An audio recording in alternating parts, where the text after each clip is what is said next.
Hola, bueno, nuevamente gracias por la invitación a esta introducción de función pulmonar aplicada a la rehabilitación pulmonar. En esta oportunidad vamos a hablar de conceptos fundamentales, básicos del ejercicio y de las pruebas de ejercicio cardiopulmonar aplicadas un poco a la rehabilitación, ¿no? A modo de introducción, obviamente nos gustaría que nuestros pacientes hicieran esto, ¿verdad? Que fuesen capaces de hacer una actividad de un rendimiento que les exija tanto como, como el Tour de France, pero obviamente son metas muy altas. Sin embargo, eh, tratamos de hacer o incentivarlos a hacer el ejercicio lo más intenso y frecuente posible, que es lo que es la meta de la rehabilitación respiratoria en nuestros pacientes. Le trae esta foto porque viene de un trabajo muy interesante, muy bonito, que demuestra que la actividad física aumenta la sobrevida. Y si uno compara los puntos negros, son personas que hicieron de joven el Tour de Francia. Y esto fue un estudio de seguimiento, una corte que miró estas personas que hicieron el Tour de Francia, que están aquí en puntos negros, y los blancos, los cuadros blancos, son normales, ¿verdad? Población general. Población que no fue atleta de joven. Y fíjense, si uno mira el 50% de sobrevida, la edad a los 73 años, las personas, el 50% había fallecido, mientras que personas que habían hecho el Tour de France, o sea, atletas, el 50% de sobrevida era 81 años. Es decir, que la edad casi fueron 10 años de diferencia, el 50% de sobrevida.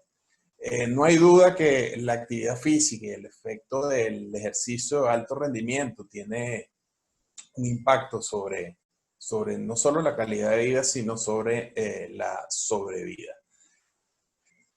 Cuando uno hace un ejercicio, ahora entrando un poco lo que es la fisiología y la fisiología aplicada a la fisiología del ejercicio y la fisiología aplicada al enfermo respiratorio,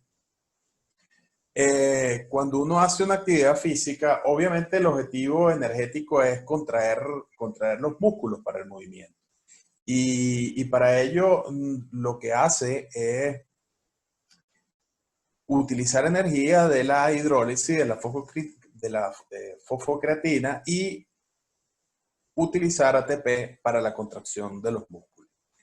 Esta contracción muscular, este uso de energía puede provenir de dos fuentes fundamentales de hidrólisis de la glucosa. Esas dos condiciones diferentes va a depender si el metabolismo es aeróbico o anaeróbico, o sea, si podemos utilizar eficientemente el oxígeno o tenemos que echar mano del metabolismo anaeróbico. Obviamente, como ustedes saben, el metabolismo aeróbico es mucho más rentable en términos energéticos. Utilizamos 36 o obtenemos 36 ATP, mientras que en la hidrólisis anaeróbica de la glucosa utilizamos o tenemos dos moléculas de ATP solamente. Además, activamos toda la producción de lactato, de ácido láctico, con lo cual necesitamos el buffer natural del organismo, que es bicarbonato. Y a través de la anhidrasa carbónica, descomponer ese bicarbonato implica producir agua y producir CO2. Y ese CO2 debe ser eliminado por los pulmones a través de un aumento del volumen minuto, es decir, del volumen corriente y la frecuencia respiratoria, o ambos, volumen corriente y o frecuencia respiratoria. ¿Eso cómo lo hacemos? Miremos el sistema integrado y de aquí van a salir varias ecuaciones que son fundamentales para entender el ejercicio y aproximarse a lo que es una prueba de esfuerzo cardiopulmonar. El oxígeno proveniente del medio ambiente lo incorporamos a través del volumen minuto, de la difusión alveolo capilar, a los pulmones, a la sangre. De la sangre, obviamente, al entrar en el corazón necesitamos transportarlo, que es lo que significa la DO2, delivery de oxígeno, el transporte de oxígeno, que no es más que el producto del gasto cardíaco por el contenido arterial de oxígeno. Y ese delivery de oxígeno, ese transporte de oxígeno llega a los músculos para el metabolismo principalmente aeróbico, y si llegamos al punto del umbral anaeróbico, comenzamos a hacer uso de ATP mediante la glicólisis anaeróbica. Adicionalmente, extraemos ese oxígeno, ¿verdad? El músculo extrae oxígeno mediante una tasa de extracción que está dada por cuánto consumo sobre el transporte de oxígeno. En condiciones normales, un individuo utiliza solo el 25% de esa tasa de extracción. Pues, o sea, la tasa de extracción es aproximadamente el 25%. Es decir, que el 75% de ese transporte no lo utilizamos para la actividad física. Y producimos CO2 que a través de los pulmones también es liberado, ¿verdad? Con lo cual uno consume oxígeno y produce CO2, que son las siglas que vemos aquí arriba.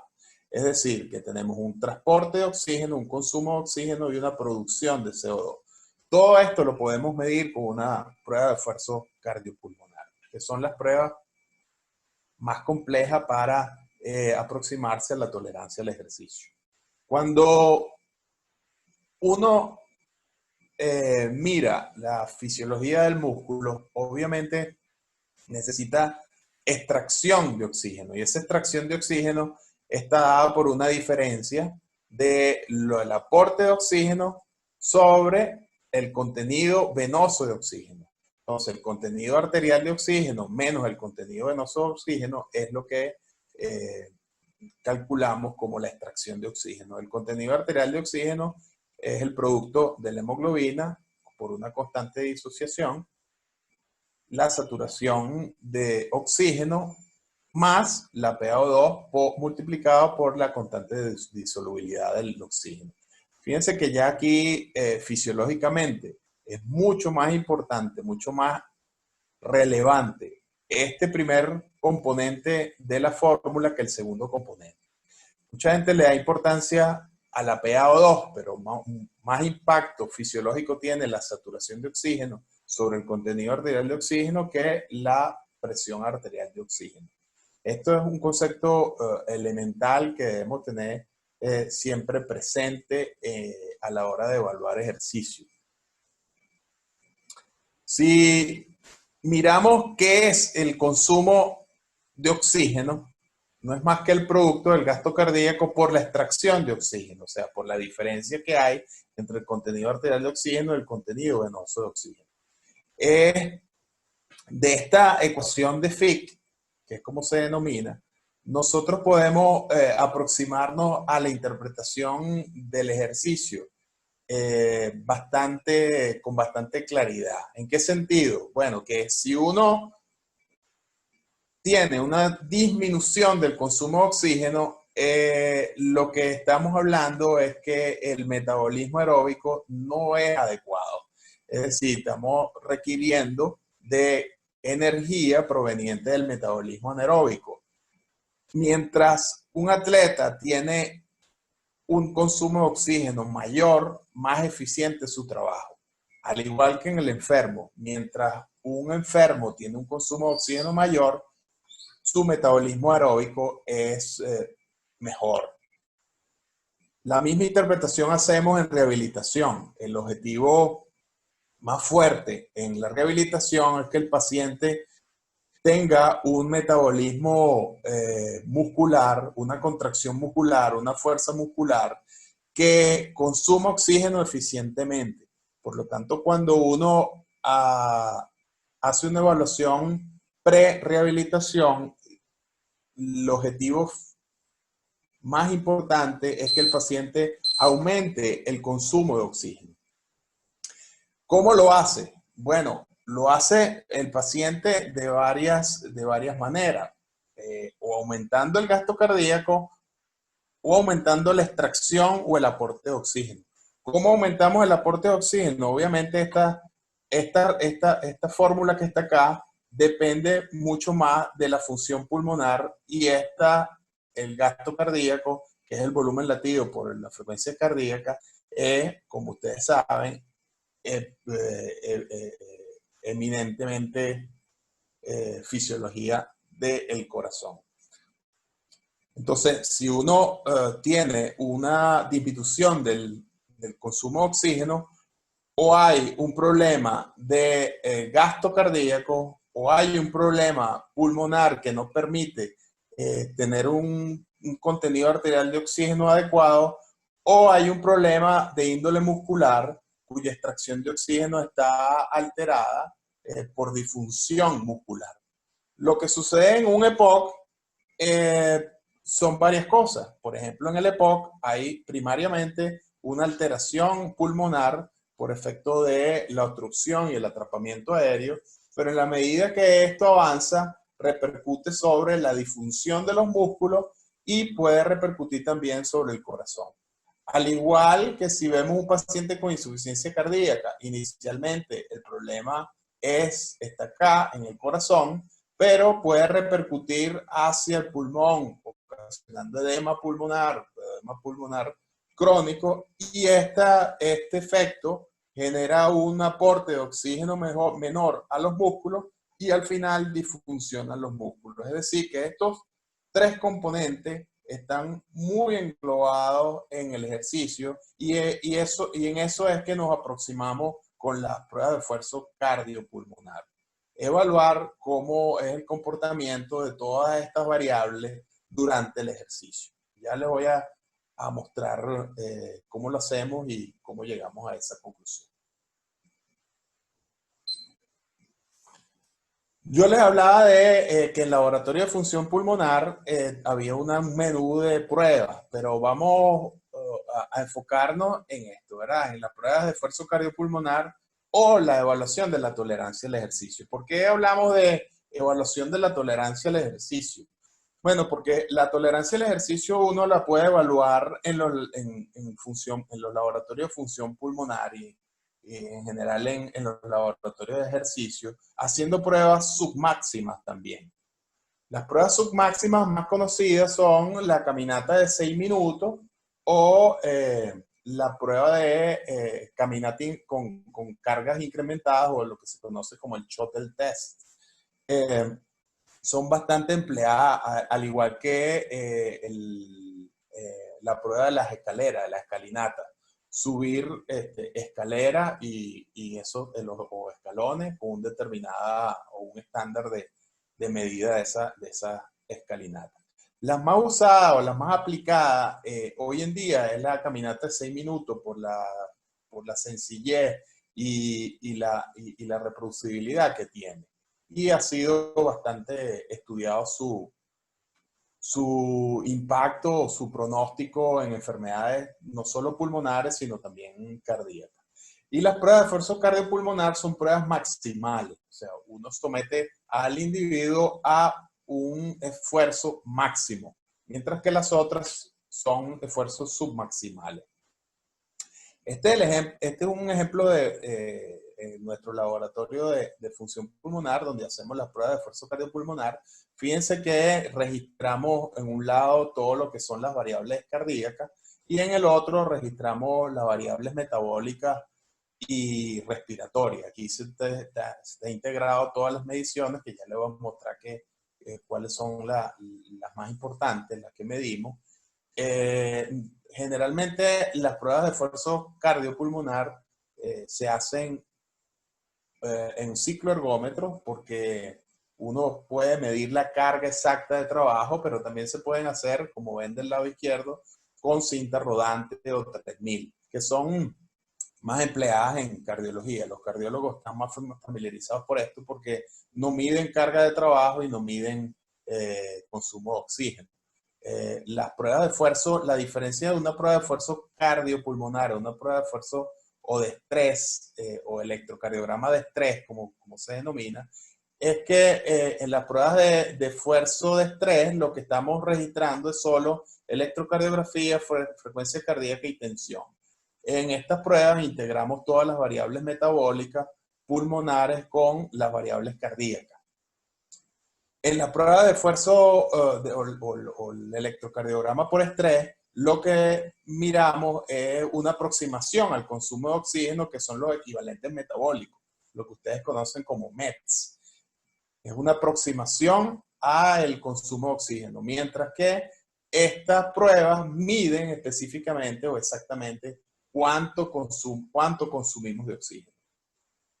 Las indicaciones de estas pruebas, bueno, esto se lo coloco porque tenemos acá indicación de ejercicio de rehabilitación, pero también sirve para evaluar pronóstico, eficacia.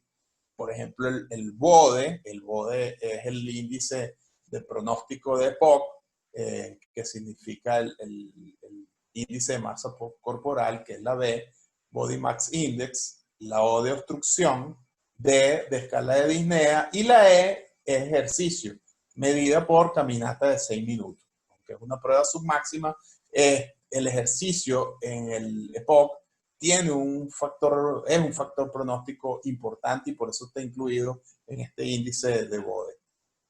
En la rehabilitación respiratoria, obviamente lo utilizamos para ver qué carga vamos a someter al paciente, lo utilizamos para ver el efecto del ejercicio, para diagnóstico de qué problema está limitando más su actividad física, si es cardíaco, si es respiratorio, dónde debemos trabajar más, y para prescripción de ejercicio, qué tipo de ejercicio hacemos, qué músculo trabajar más, de manera de lograr mayor eficiencia de ese consumo de oxígeno.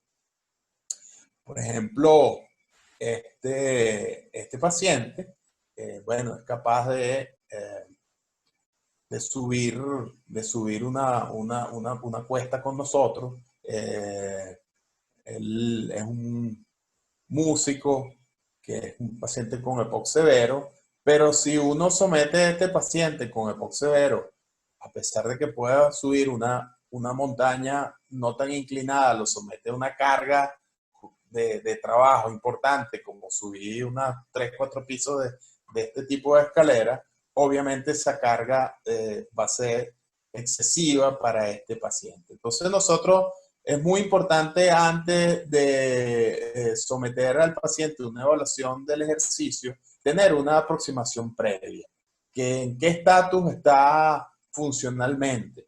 Y como habíamos comentado en otra oportunidad, la espirometría nos ayuda bastante porque nos ayuda a ver si hay una limitación ventilatoria, si hay obstrucción y podemos evaluar la ventilación voluntaria máxima con la cual podemos calcular la reserva ventilatoria. En general, cuando uno hace ejercicio, en términos fisiológicos, normalmente los pacientes son sometidos a un ejercicio máximo. La limitante generalmente va a ser cardíaca.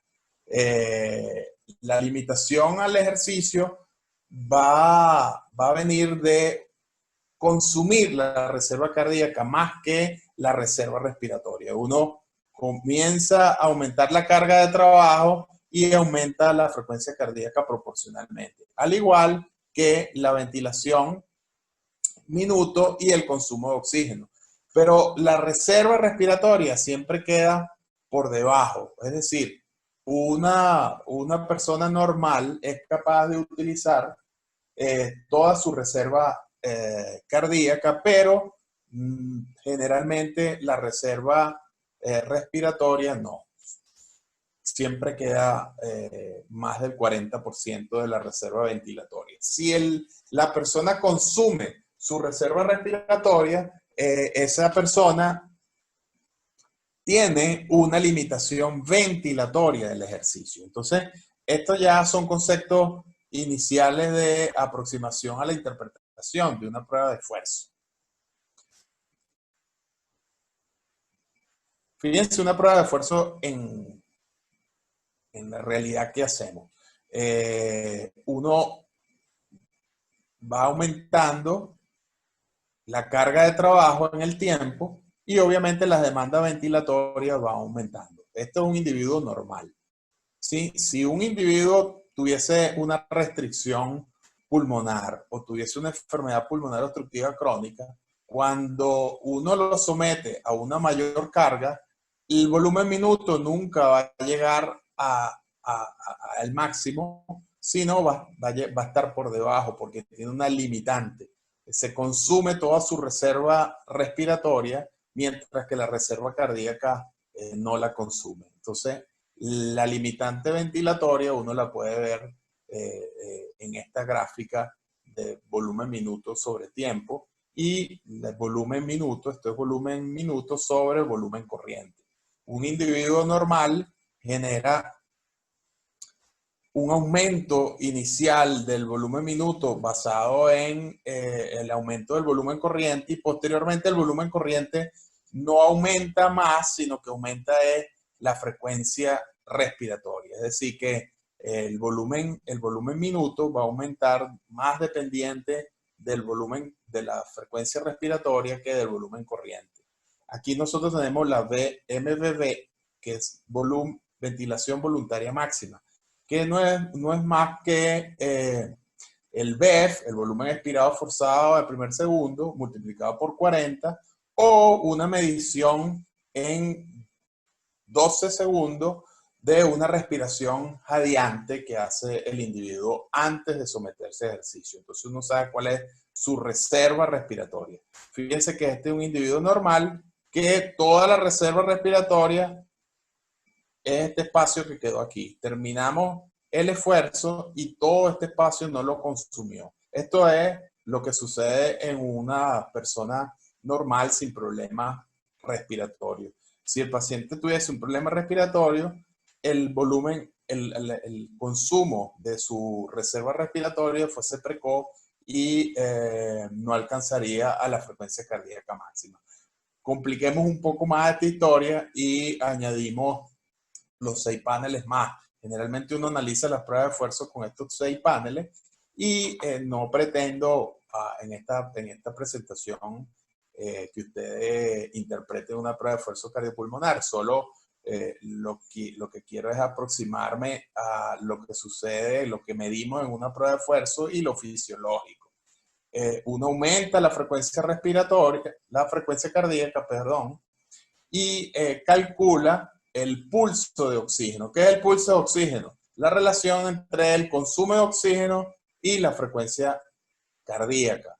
Es decir, que estamos asumiendo por la ecuación de Fick que la extracción de oxígeno es normal. Si esta relación consumo de oxígeno, frecuencia cardíaca está disminuida y la extracción permanece normal, es porque hay un problema de volumen latido, que es lo que nos falta en esta variable si uno despeja la ecuación de Fick, ¿verdad? Una disminución del volumen latido, es decir, que pudiera haber una disminución del gasto cardíaco por efecto de falta de compensación del volumen latido con el ejercicio. Eso sucede en los pacientes con cardiopatía. Este paciente aumenta, o esta persona, porque este es un individuo normal, aumenta linealmente su frecuencia cardíaca y aumenta su pulso de oxígeno gradualmente también. No hay un plató ni cae precozmente que sucede en los pacientes cardíacos. Veamos qué pasa con el umbral anaeróbico. ¿Qué es el umbral anaeróbico? ¿Cómo lo calcula uno en las pruebas de esfuerzo cardiopulmonar? Bueno, tiene varias varias maneras. Uno es por la relación consumo de oxígeno, producción de CO2, es decir, el cociente respiratorio. Cuando este cociente respiratorio supera el valor de 1,14, aquí es el umbral anaeróbico. Entonces este paciente entra en umbral anaeróbico en este punto, ¿sí? Y también lo podemos ver en los equivalentes ventilatorios.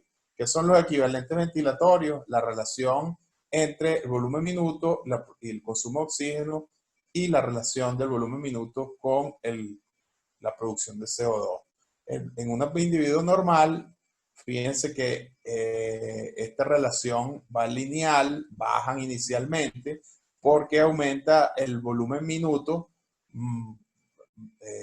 más que el consumo de oxígeno, así como el CO2, pero cuando las demandas energéticas son mayores, entonces aumentamos el consumo de oxígeno de manera importante y acá entramos en el umbral porque comenzamos a hacer uso de metabolismo anaeróbico, producimos más CO2 y por eso aquí hay un punto de quiebre donde aumenta el CO2 y el equivalente ventilatorio aumenta. Es decir, que los requerimientos ventilatorios son aún mayores y la producción de oxígeno no es lo suficientemente alta acá en plató como para compensar ese aumento del volumen minuto. Por lo tanto, la relación VO2 aumenta desproporcionalmente con respecto a la producción de CO2. Este punto acá es el umbral anaeróbico. Cuando esto sucede precozmente, el paciente tiene una alteración de los equivalentes ventilatorios y generalmente eso sucede en los problemas cardíacos, cardiogénicos, de demandas energéticas que no puede satisfacer. ¿Qué tipo de limitaciones pulmonares conocemos? Bueno, las limitaciones pulmonares provenientes de la alteración de la mecánica ventilatoria, del intercambio de gas o de difusión. Todo esto lo podemos ver en diferentes patologías. La mecánica ventilatoria, limitación del parénquima, enfermedades obstructivas, restricción de la pared torácica, condiciones neurológicas. Y uno se aproxima inicialmente, como le dije, porque tiene valores previos y valores predictivos que puedes calcular antes de someter al paciente al ejercicio. Uno puede tener, digamos, una aproximación a que el paciente tiene una limitación de índole pulmonar. En el caso del intercambio gaseoso, un poco más complicado, que puede ser por aumento del espacio muerto, patologías que aumentan el espacio muerto, porque el paciente hiperventila, porque las demandas ventilatorias metabólicas son mayores, porque el entide del CO2 disminuye, hay falla cardíaca en hipertensión pulmonar o aumento del espacio muerto. Y eso lo vemos con las relaciones que le conté, volumen minuto, producción de CO2, o volumen minuto, producción de CO2 a pico de esfuerzo, es menos de 40% del predictivo, o menos de 35% en el umbral anaeróbico. O hay un problema de difusión, como sucede en las enfermedades intersticiales, en las neumonías intersticiales, en el enfisema, o por una disminución de la presión alveolar de oxígeno. Eso no lo va a dar o vamos a suponerlo o interpretarlo porque el paciente hace una hipoxemia precoz durante el ejercicio o inclusive en reposo. O hay una caída de 4% de la saturación precozmente durante el ejercicio. Por ejemplo, si uno ve a esta paciente que fue rehabilitada por nosotros y tiene una obstrucción muy severa, fíjense, la relación BEF capacidad vital está por debajo de 0,7, el BEF está en 38% de lo que debería tener, es una obstrucción severa. Y esta paciente tiene una limitación a la actividad física, pareciera que no, pero le cuesta bañarse, tiene disnea grado 3 y tiene un trastorno de difusión del monóxido de carbono. eh, con un consumo de oxígeno máximo de 58. ¿Cuál sería la meta de este paciente? Bueno, que mejorara su obstrucción, que mejorara la ventilación y que lograra un metabolismo aeróbico mucho más satisfactorio para elevar el consumo de oxígeno de 58%. Entonces, es indudable que el efecto de la rehabilitación mejora la actividad física. Esto es una revisión que hizo Thierry Truter ya en el 2010 y mostró varios estudios. Solo uno fue negativo. El resto de los estudios después de rehabilitación el paciente mejoraba la actividad física. Y no solo eso, sino que la rehabilitación y la actividad física produce un efecto muy importante sobre los síntomas, sobre el aumento del consumo de oxígeno, sobre la carga de trabajo máximo que el paciente puede hacer, sobre la capacidad aeróbica y sobre la actividad física. Es decir, que yo le podría decir que el ejercicio, la rehabilitación, tiene un efecto mucho más impactante que los mismos efectos de los broncodilatadores. Los broncodilatadores per se no logran aumentar el consumo de oxígeno pico y la actividad física. Mejoran los síntomas, pueden mejorar el volumen minuto, pero todas estas variables están impactadas mucho más por el ejercicio, por el esfuerzo, que por los fármacos.